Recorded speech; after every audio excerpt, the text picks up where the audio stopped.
Radiasi. Ya, pancaran energi yang bisa bahaya ini sebenarnya sering kita temuin. Bahkan meski cuma tidur-tiduran di rumah, kita bakal tetap kena dari sumber-sumber ini.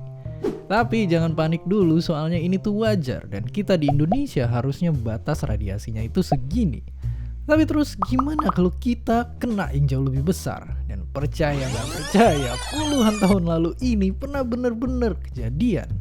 Inilah dia cerita seorang pekerja radiasi bernama Ouchi yang jadi orang paling radioaktif sepanjang sejarah.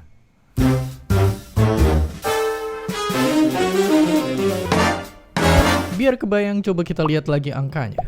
Ini batas dosis tahun buat orang biasa di Indonesia. Ini jumlah yang diterima warga Chernobyl sehabis kecelakaan nuklir di sana. Dan inilah yang diterima oleh orang tadi. Ya, gila banget. Gedenya udah kayak tikus dibandingin sama gajah. Dan sayangnya gak kayak di film-film, radiasi berlebihan ini gak bikin kita jadi manusia super. Kalau gitu, apa yang terjadi? Jadi pada waktu itu, Ouchi dan ilmuwan lainnya lagi kerja biasa aja. Mereka itu lagi nyoba bikin bahan bakar nuklir yang lebih hemat waktu.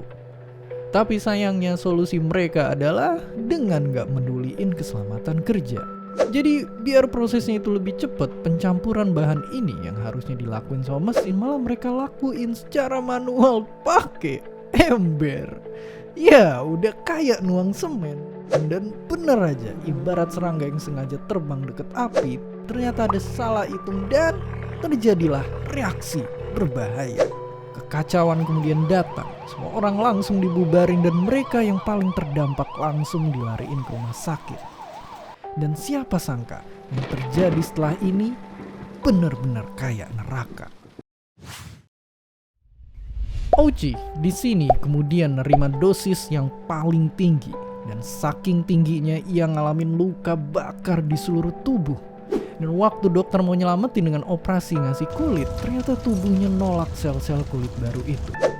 Sel darah putih yang jadi tentara pelindung tubuhnya pun juga musnah. Dia juga mesti nerima donor darah puluhan kali karena pendarahan yang kelewat banyak banget. Dan paling parahnya, DNA dalam tubuhnya hancur. Dan ia jadi satu-satunya manusia yang hidup tanpa DNA. Jadi kalau tubuh kita itu ibarat istana dia ini udah ditinggalin semua sama tentaranya, jalanannya hancur lebur dan semua temboknya udah runtuh sampai akhirnya ia meninggal setelah 3 bulan jadi orang paling menderita.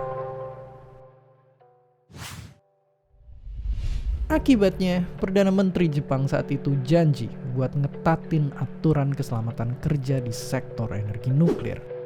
Apalagi belum lama ini terjadi kecelakaan nuklir Jepang yang paling gede. Akhirnya di saat itu banyak juga negara yang ngelihat membangkit nuklir sebagai pilihan yang baik. Dan Jepang terus nurunin porsi sumber listrik yang dari nuklir.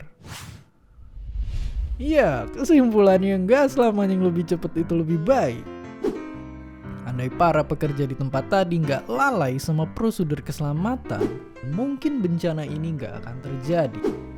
Tapi coba diskusin, menurut kalian apakah bahaya nuklir itu sepadan sama manfaat yang kita dapat? Dan seperti biasa, terima kasih.